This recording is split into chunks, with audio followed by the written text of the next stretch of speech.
exdnL Sports. They're the current champions. They knocked off Stay Green last week, thus why they're here.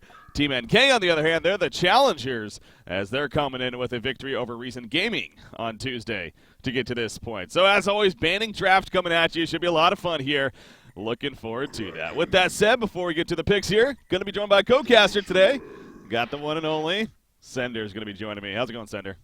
It's going great, Breaky. It should be a pretty entertaining match.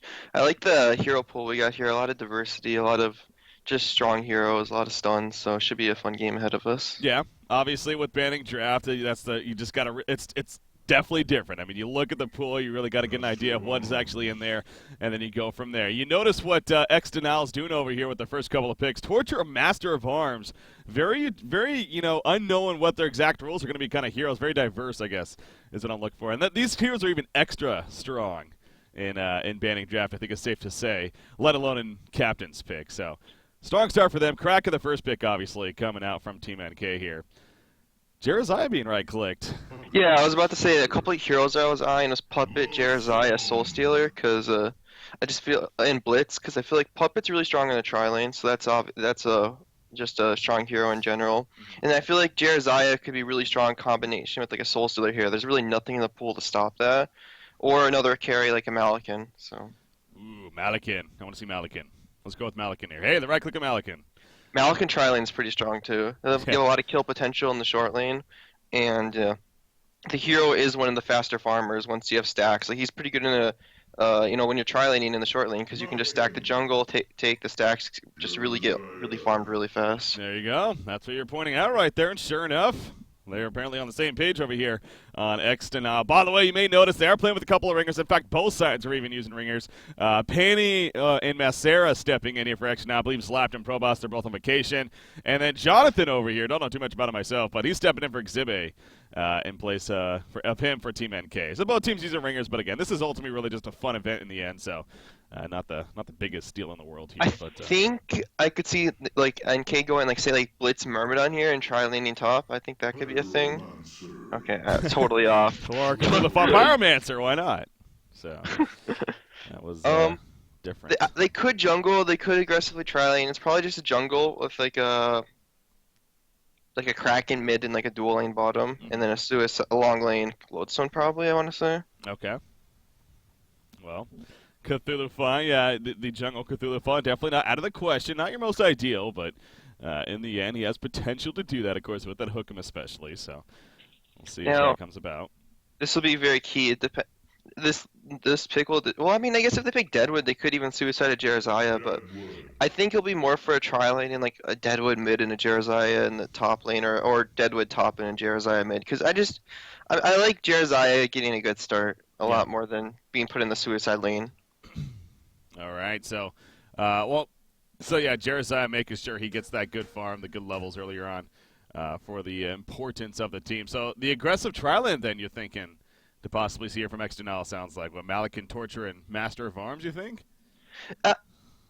I'm not really sure because I prefer Malakin in the short lane, just getting like total free farm, but I also want Jeraziah to have a good start. So I guess I'd be fine with either decision. It just depends really to denial how they want to play this one out. Yeah. All right, let's get it on here. We got game number one going to be coming at you. Saw what I did. Best of the three, of course. Obviously, again, the current champions, exdnL, going up against the challengers, Team NK. One quick note, guys. I know something that we started doing last week, and we're continuing on through these King of the Hill events, of course, is giving you, the community, a chance to vote going into the title match, at least for now, who you think is going to get what in terms of Bloodlust kill. I mean, the highest GPM you got to guess, the kills and assists, I think, the most of those. The post in the competitive section of the forums that links you to the post about it. Now, obviously, with ringers here today, some of these players, unfortunately, weren't on the list. If one of them happened to win one of the categories, then it just goes to the next in line. So, ultimately, there still will be winners, even if one of the non-players on the list end up winning. If you did vote for a player that isn't here, unfortunately, you're just SOL. That's just how it works. It was kind of last minute. So obviously nothing we really could have done about that in terms of knowing. So, anywho, it looks like Jeraziah will be put in the long lane. If looking at Kazu's items, he doesn't have a hatchet, so that's kind of implying that he's going to be going for a lot of regen. If you're going for a lot of regen, that means you're put in a 1v2 situation. So it looks that's a thing to look out to probably happen. And right now, exdnL's looking to block Cthulhu camps to have 2 counter wards on Torture, so Cthulhu should have a pretty rough start. Yeah. That's going to be. I mean, what do you think of Cthulhu as a jungler? Yeah, by the way, I'm pretty sure that's a troll. Of course, Zibe is not here.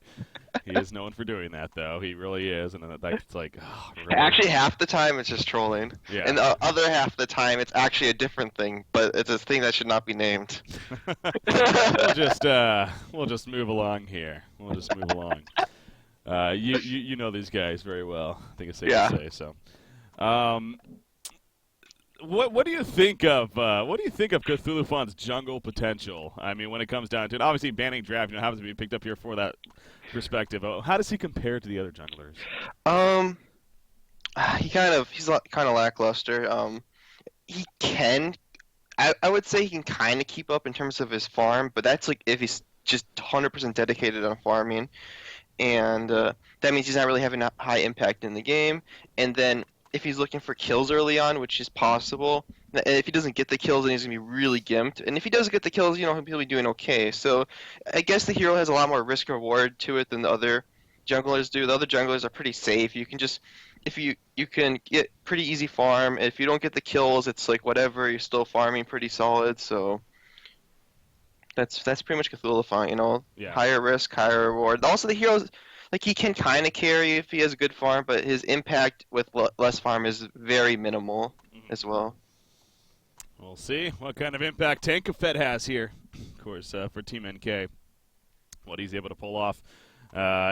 John, do you know anything about Jonathan, this player? He's a TMMer. Okay. That's what I figured. Notorious TMMer. Very notorious. Not much competitive experience, perhaps, but... I think this might be his first... I don't know, maybe not first competitive game, but definitely the first game I've seen on Honcast. Yeah. We'll see how he performs here. Going to be very critical. We're going to be judging him. We're looking at you, Jonathan. All right, so I support was asking to change.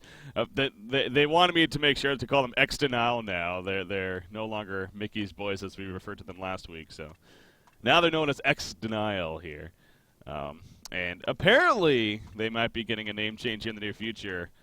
I don't know where that's going to lead, but we'll see. We'll keep an eye on that. Wouldn't it be surprising to see this team, especially with their skill level and whatnot, and where they're at. To see pick up a new sponsorship, perhaps, but we'll see how that develops, of course. Yeah, maybe they'll get picked up by TSM.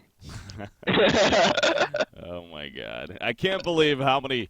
I mean, I guess that is the point of that website. It's a satire website, so it tries to get people to believe the false stories. But do people actually believe that? Yeah, people were believing it, and I'm just sitting there like, come on, Snuggies for everyone. Like, there's just so many things in the article. If you actually, I guarantee the people that maybe believe it, they just read the title, and they're like, "Holy crap!" Yeah, that wasn't. Yay! I really wish I got a Snuggie though. That was disappointing. I did learn it was false. Unfortunately, though, that is the case. Yeah, for those that don't know what we're talking about, what is that? It's X Sport. What is it called? E-Sex or something. E-Sex Sports, yeah, something like that. I'm gonna see if I can find it real quickly. Yeah, ESEX, esportsexpress.com, that's what it is. They're actually a pretty funny site. I've actually followed them for other stories that they have, but yeah. Anyways, maybe Insanio wasn't joking, man. Maybe it was. Well, I think he was serious about the time, just not serious about the reason. Got you. All right, I think we're good now. Let's do it. As Samuel Jackson says, it's about damn time. In his sweet voice. Okay, so as you mentioned off the bat here, though, it looks like exdnL. They're going to be sending the players bottom to get those jungle camps blocked here. We'll see if they're successful with that or not. Pyromancer and Hacks are in, or Pyromancer and Puppet Master even. They're going to lead the way. Puppet Master kind of poking in there, but the Bloodlust, I mean, level 1 team here for the Hellborn side especially looks pretty damn strong. I mean, both sides, I guess, definitely have some good potential. Well, it will be a 4v5, first of all. That's true. I think Legion's lacking some damage. Puppet Show's a good CC tool, but it's not really the most damaging spell, whereas Hellborn has things like Jeremiah Heal and Impalement, so they should win a straight-up fight, I want to say. Yeah, and as you put it too, especially with Lodestone not being there, you're missing out quite a bit from him. So probably the best not to engage here for Team NK. You can see that. Oh, he wants to call the balls to the wall, says Tankafet. Let's get this going. Dragonfire going to miss right there. The charge shot hitting him, though. Sword throw coming out from Alakant, and the elephant is going to fall. Oh, Tankafet, he got a little antsy there. Yeah, that was not the smartest decision in the world, but mistakes were made. Now it looks like Hellborn's gonna just go back, and as I said, Jeremiah will be in the long lane position. And they got 2 camp blocks off, and there's no counter wards on Team NK, so these wards should stay up for a while. Yeah. I don't think these are the core camps, though. I think, from my experience, Cthulhu's core is like the left 2 camps. And I mean, I guess the middle camp is important, but that was blocked by a Rev ward, so honestly, I don't think this should hurt him too much. Granted, he is going to go over here first to check it out, and I'm also curious about that, considering, they Oh, were right, in he the went jungle. stun. And, oh, that's a good point, yeah. So, not much he can do in the jungle with a stun level 1, so good point. So he's going to have to go to the lane here, at least try to get level 2. And he's going to right now play a secondary support. He just runs up to Jeremiah and says, take this. Going to trade auto attacks right here. So once he gets level 2, though, I'm sure he will head into the jungle, as you don't want him leeching that experience and whatnot all the time off of Puppet Master. But yeah, look at this man mode, man. He's playing manly today, extra manly, with his Cthulhu Fawn play. Middle matchup, though. Kraken Pyromancer versus Deadwood Master of Arms. It's Deadwood especially. Been a while since we have actually seen him in competitive play, but again, with banning draft, welcome to the mode here. You think Deadwood's still a strong hero, even with the changes that he got? I don't I think if you get going with a good start, he still has a lot of strength to the hero, but if you have a bad start, I think he's just not going to have an impact in the game. Whereas, like, before, it's like, okay, you had a bad start, but you still got your levels, you got your PK eventually, you can still kill heroes. But now it's just like you'll be behind and you just want to do enough damage. So, I don't know, I think it'll probably work out, but I don't know if I would say the hero is, like, competitively viable. Yeah. By the way, for those that voted Keizu for the Bloodlust kill, you guys have a chance to win that prize there as a result. So good luck to you guys. Pyromancer's going to get caught here in the river in the meantime. Yeah, the Rotten Grasp hit on top of Master of Arms leading the way. Nice job with the health potion, though. We'll keep him alive a little bit longer. Will it be enough? Dragonfire Sun just a little too late. And Insania falls to Macera there. Ooh, Panty Manning up. Oh, he's so dead. Oh, yeah, he's still in a lot of trouble, though. Double damage picked up by the elephant, and, well, gets the kill onto him as well. So at least a little bit of revenge there coming out for Team NK. See, Lodestone might die. I don't know. It's a Lodestone. He'll probably live, but he could die, actually. Oh, he's dead. Oh, yeah, that rock being there. That damn ledge got in the way, and sure enough was not able to escape. But well played by Support and Flensmeister right there to pick up that kill. Yeah, I mean, Malakin has great laning presence. I mean, obviously with that sword throw, it gives us a good mobility as well as some decent damage output. So Lodestone just simply getting caught off to the side, and this start looking pretty strong here for exdnL. Tankafet's actually recovering quite well here. He's got level 3. I think he'll get level 4 when he takes over this. Soon. He'll get level 4 soon, probably. Yeah. He's going to head to the yellow camp. Nothing's going to be there, though, so we'll continue to go on. As you said, with this one with the Rev Ward blocked earlier, now it's open, so going to be able to take advantage of that camp. So overall, the GPM charts, look at Jeremiah. I mean, he did get the Bloodlust kill, so definitely helping there, but at the same time, he's also 12-1 compared to the 16-1 Puppet Master. Even with that's what Cthulhu Fawn boxing him out at the beginning. So I guess he's managing actually pretty solid here as far as his start. Jeremiah is a very resilient laner, especially unless it's like the kill potential in the lane is just so strong that he can't even be there from level 1. It's kind of hard to kick him out, like with like a Puppet Cthulhu Fawn. It's just not strong enough. And the heal, Keizu, like I said earlier, went the non-greedy build, so he had plenty of regen to stay in lane. So that's also another reason why he was able to stay down here so long. Yeah. Top rune. Nope. Kraken's going to go up there. Master Rush quickly falls back, but actually they're going for the kill. Pyromancer instead. That minus armor definitely coming into play. It's going to be enough. The log is not going to be enough for the kill, though. And actually he's going to use the bottle charges that he had on him to help him stay alive. Bottom lane. Kraken gave that to him. But yeah, now bottom lane, through the bottom. Puppet Master running into Jeremiah. He doesn't have enough mana for the heal. He is going to be finished off in the end. Master Bomb's getting there a little bit too late in the Rotten Grasp. Going to miss anyway. So both rune areas resulting in kills. Not resulting in kill. The top one, obviously, is Promise to live. So Tankafet has an invis. I wonder when he's going to use this. Maybe he'll clean up this camp. Or no, he's just going to go mid right away, I think. Yeah, Yeah, he wanted to use the hook him there to mitigate some damage, also get some free farm, and now. You just want to use that cooldown whenever you can. It's like a Yeah. Midas. You just don't want to waste it. Yeah. It's down to 35 seconds. That's right. They did change the cooldown on that a while back. Oh, nice catch on a Deadwood right there, as well as Master of Arms. That's an easy kill on him, but not going to be able to follow up a Deadwood. I thought maybe they could have gone for him as well, but no, they just wanted the guarantee kill. And they got Master of Arms, so back to farming goes. But yeah, that's right, his hook-em ability. I mean, it all starts at 40 seconds instead of 60, and it goes all the way down to 25 seconds eventually. So pretty good buff that he got there a while back. Yeah, just something to note. One of the negatives of this Deadwood lane is that it has some good kill potential with the MOA with the minus armor, but if you get gone on, your return is kind of poor because your Rotten Grasp is just a immobilize, not really a stun, and then the MOA stun is kind of weak to like level 4 as well. So they have good kill potential, but not like they can't save each other easily. Yeah. And maybe not as guaranteed either. Rotten Grass can be a little difficult to land sometimes, especially without that lead stun. Granted, with Master of Arms, you could set that up, but... Well, you also have the uproot. Like, you can usually just, like, Rotten Grass uproot or something like that, and it's usually pretty easy. At least, like, at this level, yeah. Yeah. I was thinking from my perspective, I mean, when I played. It's difficult sometimes, but... Yeah, these guys are a little better than me, I guess. Stacking the Ancients at the bottom right there as they go to the rune spot as well, so some good map control. Obviously, Lowstone got picked up again at the top side while we're talking about Deadwood right there. I got it on camera, but just simply... This is interesting. Yeah. Keizu's abandoned bottom lane. He's playing it really safe. I feel like if he just got a ward, he could see when Cthulhu fought ganking him, and then he could just stay bottom for the entirety of the game, like, for a long time. Yeah. But, I don't know. For some reason, they just... Oh, in the top river.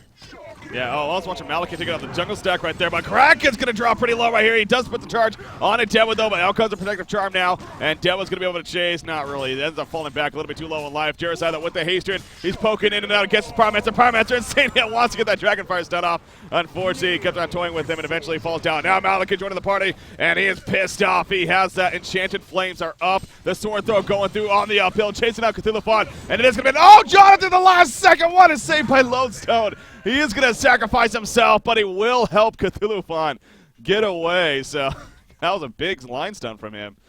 At least he helps the elephant. But in the end, the outcome is definitely in favor of exdnL. As we can't forget about this Malakin, man. Look at his farm. 470 gold per minute here. Yeah, he's getting pretty scary. He'll probably go for the Whispering Helm first and just start stacking the camps and the Ancients. He could also go something a little like Insanitarius is pretty fun. You can do a lot of damage in the early game if you get that up pretty fast. Yeah. Yeah, we'll see what direction he goes. So definitely, you talk about Malakin, even the tri-lane potential. Tri-lanes, I mean, Malakin was one of, like, the first, one of the very first heroes that we really started seeing strong in the tri-lane. It was like Panda Gladiator, and then the next phase was like Malakin and Puppet. Yeah. And Puppet, I think. That's true. I think that those are like the top 4 heroes in the tri-lane meta. Oh, and Valkyrie. Can't forget Valkyrie. Oh, God, yeah. Kill tri-lanes.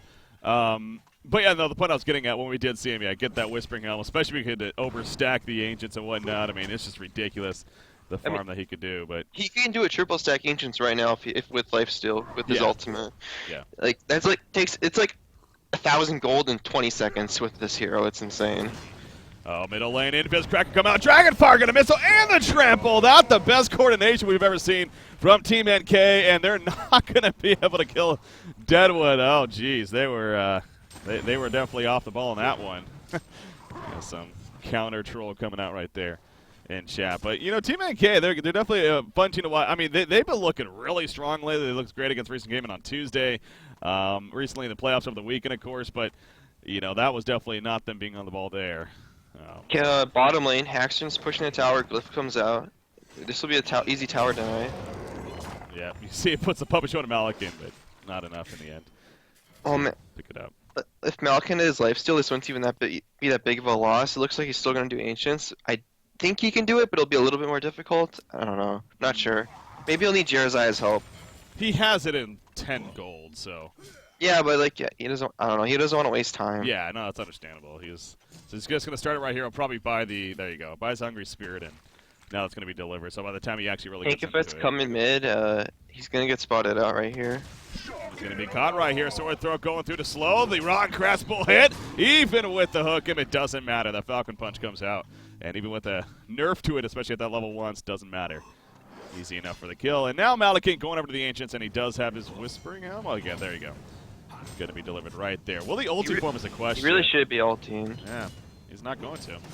What's I mean, the cooldown on that? I guess they have 3 heroes here, but it's like you just got 2 kills. You're not going to take a team fight. It's a 100-second cooldown. I don't know. Yeah. I guess the MOA's here, so it's fine, but... Oh, top lane in the meantime. Jonathan and Lowstone trying to stop this Torture as actually Cthulhu Fault will come in. But look at support. I mean, he's already level 7. He's actually got a power supply. He's bulked up somewhat, but no, not going to be enough. As Lowstone comes back in with the face smash right there to finish him off, or the head smash even. So, Torture pushing in the tower at least, though. Got the tower. Jeremiah is hasted. He's trying to get this Pyromancer, but he's just going to back out. Kev's been moving around a lot this game for just being like this Jeremiah. Yeah. It's worked out, but you know he's losing a lot right now. He's not in lane. He could be farming bottom, and Jeremiah is not really the best ganker. Yeah, his skill set doesn't really speak for aggressive ganks necessarily. I mean, he does have the level 1 aura, which could be nice. He's great for turning fights around, but yeah, not for really setting up ganks the most time. So, back to the bottom lane. KZ will pick up some more farm down here. As far as he's looking now, only 240 gold per minute, so definitely has gone down a lot since he got that bloodless kill. But he has 1,400 gold saved up, so we'll see what I think he's going to go a mana ring, but personally I'd like to see it. I can't actually, he needs some more mana. He only has 400 mana pool, so I guess he needs like a mana ring or a power supply or something, I suppose. Yeah. Or steam boots, I guess, could work. He has a lot of options right here. Malakin continuing to go out in the jungle. Again, his GPM, especially after those triple stack ancients, nearly coming up to 500. But yeah, Hackster on Puppet Master. I haven't talked too much about him yet. I mean, he's got his own Whispering Helm. He's sitting at 390 GPM. Not too shabby himself, just kind of dwarfed compared to the Malakin to an extent. It's only 100 gold per minute less, though, so. I mean, 100 gold per minute, it's pretty big. It means Malakin will have his first item before Puppet is Shroud, so that's actually pretty impactful. So it means like when Puppet picks up Shroud, like him plus another hero might not be able to kill the Malakin. Yeah. So you think it is going to be a Shroud next in line? I mean, it has to. Like, there's no pushers in this game. It's just the best. Like, it does damage. It allows you to be active in the game. Yeah. All right, so top lane, again, Malakin just continuing to push that in. No one there for the Legion team currently. Double damage rune spawning top. Kraken going to get it as he gets initially stunned by Master of Arms, but the follow-up not in time as Jeremiah picking up those Ghost Marches here, by the way, as he did go the Amulet of the Exile as well, so that Ring of Sorcery is going to be coming on him in the near future. What about Malakin, though? Speaking of next item pick up for him, he said on 2,000 gold. Now, you still thinking the Sanitarius on top of this now? No, I mean, I said it could be probably a Shrunken Head, but I feel like he'll probably just go Shrunken Head. And Sanitarius could work, but it's a little risky. Yeah. What about the New Elder Parasite, man? On Malakin. I feel like that's pretty powerful. It is really powerful. It's just, it's risky. You know, it has a lot of damage to it. Like then Sanitarius Elder does tons of damage. It's just your hero is very susceptible to just dying with those items. Yeah. God, there's a lot of people in chat So talking about this. actually, they have a Jeremiah, so I could get behind that. Yeah. No, that's I didn't even think about that either when I said that, but that's actually a very good point. Yeah. The protective charm basically becomes that Shrunken Head to an extent, so just keep that up on him in those team fights, and well, he is going to go the Insanitarius actually. Yep. That's his I mean, follow-up. you could go like Insanitarius, EP, into Nullstone. Could be pretty strong here. Yeah. I want to say Nullstone's core on any carry when you have a Jeremiah on your team. Yeah. Yeah, it's just so good. Like you don't need Shrunken Head. The Nullstone kind of it'll work as a Shrunken Head when people like it will work as a Shrunken Head as like later in the game when people start getting Nullfire Blade. You don't need it early on, but it's good to have later so you can't get purged, and then you can get like high impact items that deal damage in the early game because you have a Jeremiah protecting you. Yeah. This is another one of those games, though. I mean, they got a Jeremiah over the Hellborn side, so yeah, as he put it, Nullfire Blade definitely a powerful tool to pick up, but who do you get it on, though, on this Legion side? I think Puppet has to get it at some point. Like, it's such an awkward item on it, though. You have to. I don't know. I think it's mandatory. Like, otherwise, you're never gonna kill Jeremiah or Malakin, or Jeremiah for that matter. Like whoever's shielded will just be invulnerable. Yeah. We'll see.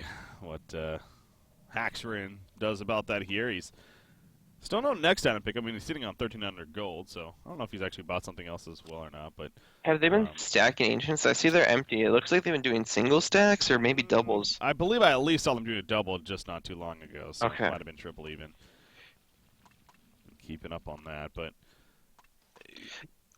Hellborn team, I mean, Malakin, he's got some really strong core items here. And Sanitarius, Whispering Helm are really. Are they going to be pushing? Like, do they need a team fight here ASAP, or what's the deal, you think? I think get the Ring of Sorcery up on Jeremiah. He almost has it. Then just start trucking towers, take some fights, because your Deadwood's suffering. He's not close to a portal key, and it's not like they're going to be picking up any items anytime soon. Malakin just spent his gold. You're pretty strong right now as it is. You don't want to allow Puppet to get the shot up, start finding kills, creating space, delaying the game out. You just want to, like, even though the resources are pretty even as it is right now, Hellborn's pretty far ahead considering team composition. Well, don't know what this is all about here. Some back and forth going on with the pause coming out, but hopefully not too much longer here. Before we can resume on with game number 1, Cthulhu Font. He has his Beast Heart picked up, so probably that Helm of the Black Legion going to be coming out for him when he has enough for that. How is that portal key coming along for Sarah with that said? Yeah, it's not too good. I actually think I would have liked to have seen a puzzle box come out from Tankifa. He's not going to be very high priority in damage. Like, he's not going to be focused in these fights. Puzzle box is just a really strong item against Malakin, Jeremiah, Deadwood. It allows, like, they have very low mana pools, and if you can put them on these heroes, they're going to be suffering a lot in the team fights. All right, we'll see if Tankifa agrees and goes for that, depending on his farm here or not. But 14-minute rune going to be spawning. Looks at the top rune. Cthulhu Font should be able to protect it here, at least for Lawson or vice versa. Yep, Cthulhu Font's just going to pick it up. Was refreshment. Bottom rune happens to be Invis. And Master of Arm's going to go down there for it. I find this weird. NK seems to be pushing the issue right now when they have a lot of gold on Puppet. Like, it's 1,500 gold that's unused as it right now. Yeah. And Hellborn's really strong right now. They have a Malakin with it.